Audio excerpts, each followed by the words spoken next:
Bonjour, bienvenue sur la chaîne L'Action Permis. Je vais vous montrer comment on s'installe au volant de son véhicule avant de conduire, notamment puisque nous en conduirons aussi sur autoroute, que vous soyez bien et confortablement installé. Alors, première chose, pensez, si vous avez un manteau, à enlever votre manteau pour conduire. Ça, c'est une chose. Vous avez le chauffage dans la voiture, vous n'êtes pas obligé d'avoir des vêtements très chauds. Alors, première étape, réglez votre siège en profondeur. Profondeur, c'est-à-dire d'avant en arrière. Donc, je vais déjà l'avancer parce que je ne vais pas pouvoir autrement accéder aux commandes. La deuxième chose qu'on va régler, on reviendra sur le réglage en profondeur du siège pour être un peu plus précis au niveau des commandes.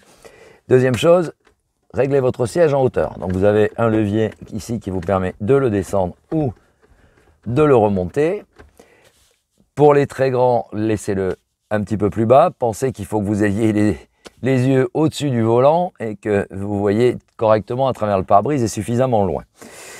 Là, alors, la deuxième opération serait de régler le dossier. Alors, le dossier en inclinaison. Donc, ne l'inclinez pas trop. Hein, certains s'imaginent que conduire comme ça fait très sport.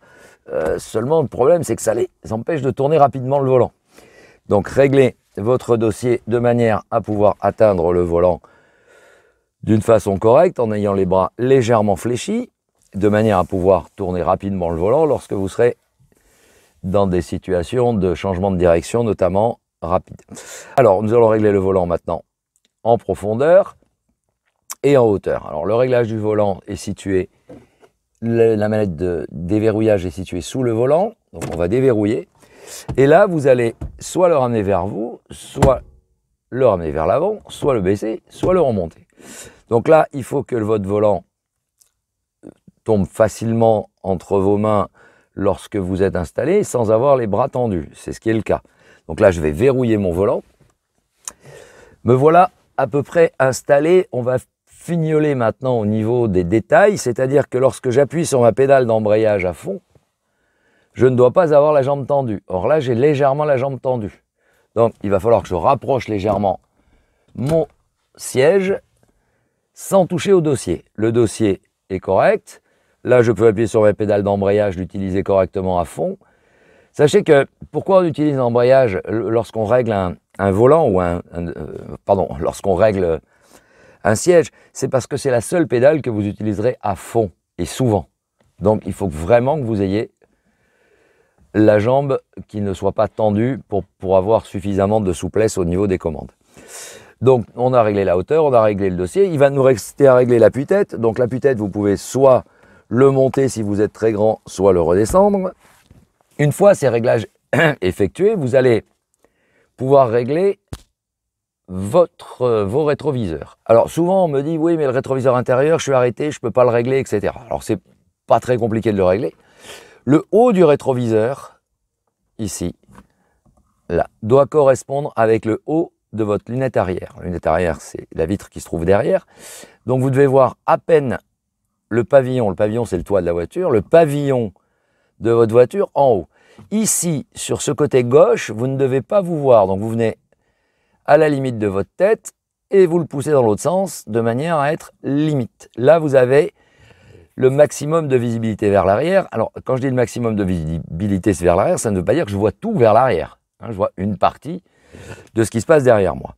Donc, pour la suite, nous avons des rétros extérieurs à régler. Alors, pour le rétro extérieur, on va régler et essayer d'avoir la portière, la poignée de la portière arrière droite dans notre rétro ici en bas à droite et de le voir plus profondément vers l'arrière. Alors pour ce faire, on a un petit réglage ici, un petit joystick. Donc là, je le pousse vers la gauche, ce qui me permet de régler et de faire bouger mon rétro extérieur, de haut en bas et de gauche à droite. Voilà, je le remonte un petit peu. Voilà, me voilà bien réglé au niveau du rétro extérieur, on va le descendre un tout petit peu. Et maintenant, on va passer sur le rétro extérieur droit. Donc on va régler de la même façon, de manière à voir notre poignée arrière droite et le plus large possible. Alors maintenant que nous avons réglé les deux rétro extérieurs, le rétroviseur intérieur, La ceinture de sécurité. Alors la ceinture de sécurité, veillez à ce qu'elle ne soit pas vrillée lorsque vous la mettez. En cas de choc, vous pourriez avoir ça, vous pourrez vous faire très mal. Vous verrouillez la ceinture. Le témoin correspondant sur le tableau de bord indique que la ceinture est bouclée. Et à partir de maintenant, nous allons pouvoir démarrer. J'espère que cette vidéo vous servira à vous installer dans le véhicule, tout du moins au début, et puis par la suite, vous prendrez les habitudes de vous installer d'une façon tout à fait régulière. J'espère que cette vidéo vous aura suffisamment plu pour que vous laissiez un petit pouce bleu et n'oubliez pas de vous abonner à la chaîne. À bientôt sur Action Permis.